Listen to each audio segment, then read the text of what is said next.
இயேசுவுக்கே புகழ்.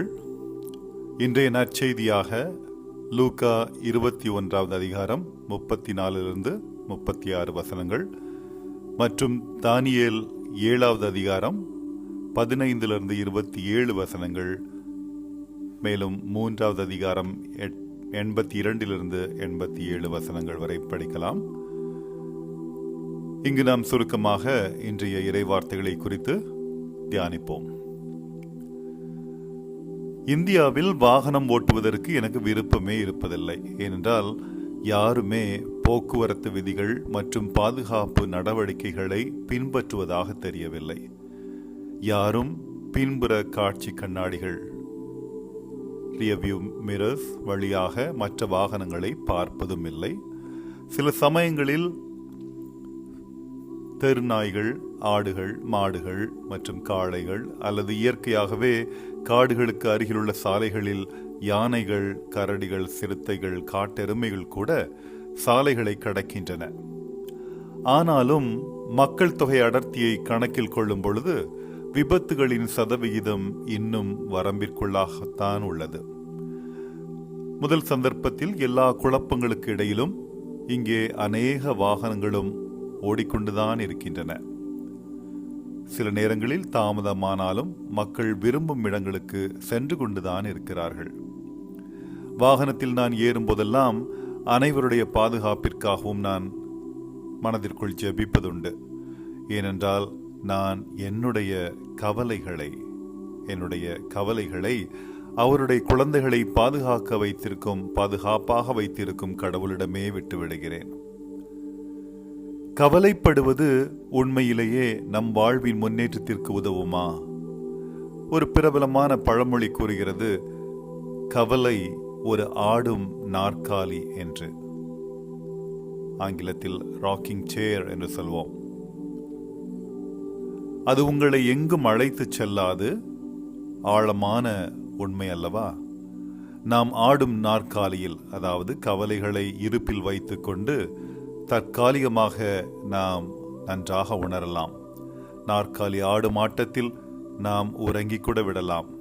ஆனால் நாம் ஆடும் நாற்காலியுடன் எங்குமே செல்வதில்லை. அதே கவலைகளோடு அதே இடத்தில்தான் இருக்கிறோம். அதாவது இந்த செயல் நம்மை ஒரு தீர்வையோ அல்லது சிறந்த விளைவையோ நெருங்கச் செய்யாது.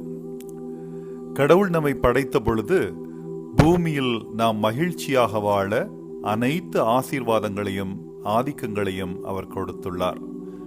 மக்கள் தொகை பெருகும் பொழுது அல்லது பரிணமிக்கும் பொழுது வளங்கள் குறைந்துவிடும். பெரும்பாலும் தேவையற்ற ஆசைகள் அதிகரிக்கும். பூமியும் வெப்பமடைகிறது, வளிமண்டலம் மாசுபடுகிறது, உணவு கலப்படம் செய்யப்படுகிறது, வாழ்க்கை முறைகள் சீர்குலைகின்றன, அதிக நோய்கள், அதிக பிரச்சனைகள், அதிக கவலைகள். ஆனால் பிறர் அன்பு குறைந்து கொண்டே வருகிறது, உறவுகள் முறிகின்றன என்று பார்க்கிறோம். என்னுடைய வாழ்க்கையிலிருந்து சில சம்பவங்களை நான் நினைத்து பார்க்கிறேன். என் மனைவியுடன் சேர்ந்து அவளது புற்றுநோயுடன் போராடிய என் வாழ்வின் 7 ஆண்டுகளை நான் திரும்பி பார்க்கிறேன். அவளுடைய ஏற்றத்தாழ்வுகளிலும் அவள் எப்பொழுதும் மகிழ்ச்சியாக இருந்தாள். ஏனென்றால் அவள் கடவுளில் அவளுடைய நித்திய மகிழ்ச்சியை கண்டுகொண்டாள். சுமார் 5 வருடங்கள் நான் ஒரு ராக்கிங் சேர் அல்லது ஆடும் நாற்காலியில் அமர்ந்து கொண்டு கடவுளிடம் ஆழமான நம்பிக்கை இல்லாமல் போராடினேன். நான் பல இப்படி அல்லது அப்படி நடந்தால் என்ன செய்வது, வாட் இஃப் என்று சொல்லுவோம் என்று பல கேள்விகளுடன் நான் இருந்தேன். நான் பல உலக கொள்கைகள், கவலைகள் மற்றும் அச்சங்களை கொண்ட ஒரு சவுல் என்று என்னை பார்த்திருக்கிறேன். அவர் என்னை அழைத்து பவுல் என்று திருமுழுக்கு கொடுத்தவுடனே துன்பங்களை பற்றி கவலைப்பட ஒன்றுமில்லை என்பதை நான் புரிந்து கொண்டேன். நீங்கள் 2 கொரிந்தியர் 12வது அதிகாரத்தில் 8 10 வசனங்களை பார்க்கலாம். பவுல் அழகாக கூறியிருக்கிறார். அவர் 3 முறை ஜெபித்தார். கெத்செமனியிலே இயேசுவின் ஜெபத்தைப் போல அவரது ஜெபமும் விடாப்பிடியாக இருந்தது. ஆனால் பவுலின் வேண்டுகோள் மறுக்கப்பட்டது. விடுதலையும் குணப்படுத்துதலும் உயர்ந்த நோக்கத்திற்காக நிறுத்தப்பட்டன. இயேசு பவுலிடம் நேரடியாக பேசுகிறார். என் அருள் உனக்கு போதும், என் அருள் உனக்கு போதும், வலுவின்மையில்தான் வல்லமை நிறைவாய் வெளிப்படும், வலுவின்மையில்தான் வல்லமை நிறைவாய் வெளிப்படும் என்றார். பவுல் தனது வலுவின்மைகள் மூலம் வல்லமை பெற்றார். ஏனென்றால் துன்பங்களை தாங்கும் பொழுது கிறிஸ்துவின் வல்லமை தன்னுடன் தங்கும் என்று அவர் நம்பினார். ஆகவே என் வலுவின்மையிலும் இகழ்ச்சியிலும் இடரிலும் இன்னலிலும் நெருக்கடியிலும் கிறிஸ்துவை முன்னிட்டு நான் அகமகிழ்கிறேன். ஏனெனில் நான் வலுவிற்றிருக்கும் போது வல்லமை பெற்றவனாக இருக்கிறேன் என்றார். துன்பம் மன உறுதியை கொடுக்கிறது. மன உறுதி தகைமையை கொடுக்கிறது. தகைமை என்றால் கேரக்டர். மற்றும் தகைமையால் எதிர்நோக்குடன் நாம் வாழலாம். எதிர்நோக்கு அல்லது நம்பிக்கை நம்மை ஏமாற்றுவதில்லை. ஏனென்றால் கடவுள் நமக்கு கொடுத்த பரிசுத்த ஆவியானவரால் இயேசு நம் இதயங்களில் தம்முடைய அன்பை பொழிந்துள்ளார் என்று பவுலடியார் ரோமையர் 5வது அதிகாரத்தில் 3 5 வசனங்களிலே சொல்ல கேட்கிறோம். இந்து மதத்தில் பகவத்கீதை வலி மற்றும் இழப்பு மூலம் நாம் அனுபவிக்கும் துன்பங்கள் தெய்வீக தண்டனைகள் அல்ல, அவை ஆன்மாவை வடிவமைக்கும் கருவிகள் என்று வாதிடுகிறது. கடவுள் அவர்களை தண்டித்து விட்டார் என்று பலர் சொல்வதை நாம் கேள்விப்படுகிறோம்.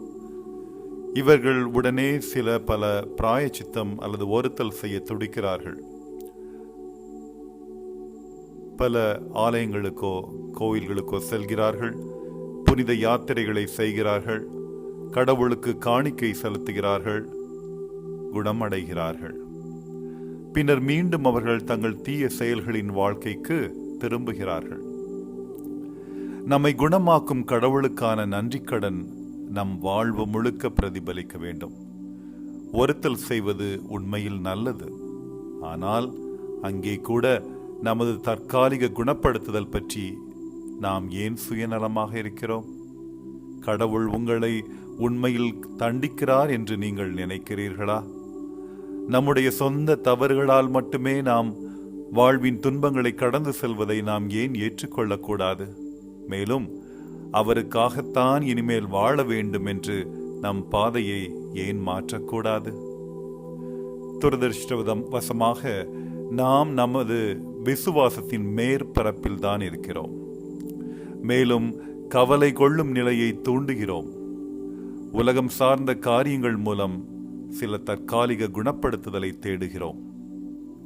மேலும் மயக்கம், குடிவெறி மற்றும் வாழ்க்கையின் கவலைகள் போன்ற உலக கவனச்சிதறல்களால் நாம் இதயங்களை பாரப்படுத்த அனுமதிக்கிறோம் என்று லூக்கா 21வது அதிகாரம் 34 முதல் 36 வசனங்கள் கூறுகிறது.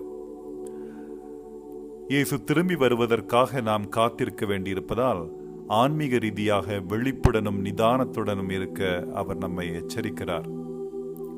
இறுதி நியாய தீர்ப்பு வரும்பொழுது நாம் தயாராக இருக்க ஆன்மீக தயார் நிலை, பிரார்த்தனை மற்றும் நிலையான விழிப்புணர்வு கொண்ட வாழ்க்கையை வாழ அவர் நம்மை அழைக்கிறார். நித்தியத்திற்கும் நாம் தயாராக இருக்க வேண்டும் என்பதை தானியேல் தீர்க்கதரிசியின் தரிசனமும் உறுதிப்படுத்துகிறது. தானியேல் 7வது அதிகாரத்தில் 15 27 வசனத்தை நாம் படிக்க கேட்கலாம். அதில் முக்கியமான ஒரு வார்த்தையாக, ஆட்சியும் அரசுரிமையும் வானத்தின் கீழுள்ள உலக அனைத்திலும் உள்ள அரசுகளின் மேன்மையும் உன்னதரின் புனித மக்களுக்கு தரப்படும். அவர்களது அரசு என்றென்றும் நிலைக்கும் அரசு. எல்லா அரசுகளும் அவர்களுக்கு பணிந்து கீழ்ப்படியும் என்கிறார். ஒரு கணம் ஜெபிப்போமா? கண்களை மூடி சிரம் தாழ்த்தி ஜெபிப்போம். இயேசுவே, எப்படி இவ்வுலகில் வாழ்வது என்று எங்களுக்கு வாழ்ந்து காட்டினீர். ஆனால் நாங்கள் ஊதாரி மகன்களாகவும் மகள்களாகவும் வழி தவறி செல்கிறோம். நித்திய மகிழ்ச்சிக்கான வழியை நீங்கள் எங்களுக்கு காட்டினீர்கள் ஐயா. ஆனால் மதுபானங்கள், போதைப் பொருட்கள் மற்றும் பல விருந்துகள் மூலம் தற்காலிக மகிழ்ச்சியை நாங்கள் தேடிக்கொண்டிருக்கிறோம். அவை எங்கள் சொந்த தூண்டப்பட்ட துக்கங்களிலிருந்து, கவலைகளிலிருந்து, நாங்களே ஏற்படுத்திக் கொண்ட கவலைகளிலிருந்து எங்களுக்கு ஓரளவு ஆறுதலை அளித்தது போல இருப்பதையும் உணர்கிறோம். அதேபோல் மற்றவர்களை பற்றி மோசமாக பேசுவதன் மூலமும், மற்றவர்களை காயப்படுத்துவதன் மூலமும், மற்றவர்களை அவமானப்படுத்துவதன் மூலமும், சில சமயங்களில் எங்கள் கோபத்தையும் பதட்டத்தையும் மற்றவர்களின் மகிழ்ச்சியையும் வாழ்க்கையையும் அழிக்கும் அளவிற்கு காண்பிப்பதன் மூலமும் நாங்கள் அற்ப மகிழ்ச்சி அடைந்திருக்கிறோம். ஆண்டவரே, எம்மை மன்னித்து எல்லா நேரங்களிலும் விழிப்புடன் இருந்து ஜெபிக்க மற்றும் இடைவிடாது ஜெபிக்க என்று நீ லூக்கா 21வது அதிகாரத்திலும் 18வது அதிகாரத்திலும் சொல்லியிருக்கிறீர். அந்த வார்த்தைகளை தொடர்ந்து விழிப்புடனும் இடைவிடாதும் ஜெபிக்க வேண்டும் என்று அதை பின்பற்ற எனக்கு உதவும் ராஜா. இதனால் என் சொந்த துன்பங்களின் போது தவறான பாதைகளில் செல்லாமல் துன்பங்களை தாங்கி என் வாழ்க்கையை பரிபூரணப்படுத்த வேண்டும். என் வாழ்க்கையில் உள்ள இன்னல்களிலிருந்து விடுதலை பெற்று நியாய தீர்ப்பு நாளில் உம்மை மகிழ்ச்சியுடன் எதிர்கொள்ள வலிமை பெறுவேனாக. என் வாழ்க்கையின் ஒவ்வொரு போராட்டத்திற்கும் நீர் மட்டுமே பதிலாக இருக்கிறீர். வாழ்க்கையின் ஒவ்வொரு சூழ்நிலையிலும் எப்போதும் உம்மை மட்டுமே நம்ப எனக்கு உதவும். தானியேலை போல நான் உம்மை மகிமைப்படுத்தி நித்தியத்துக்கும் துதிப்பேனாக. இயேசுவின் நாமத்தில் ஜெபிக்கிறேன் வல்ல பிதாவே, ஆமேன். உங்களுக்கும் உங்கள் வீட்டாருக்கும் உங்களை சார்ந்தவர்களுக்கும் இறை அன்பின் காலை வணக்கங்கள். இன்றைய நாள் ஒரு ஆசீர்வாதமான, மகிழ்ச்சியான, பாதுகாப்பான, உடல் உள்ள ஆன்ம நலம் சிறந்திடும் வெற்றிகரமான நாளாக அமைய என் இதயத்தின் ஆழத்திலிருந்து இயேசுவின் பெயரில் வாழ்த்துகிறேன். நேரம் கிடைக்கும் பொழுது இன்றைய நற்செய்தியை படியுங்கள். நன்றி.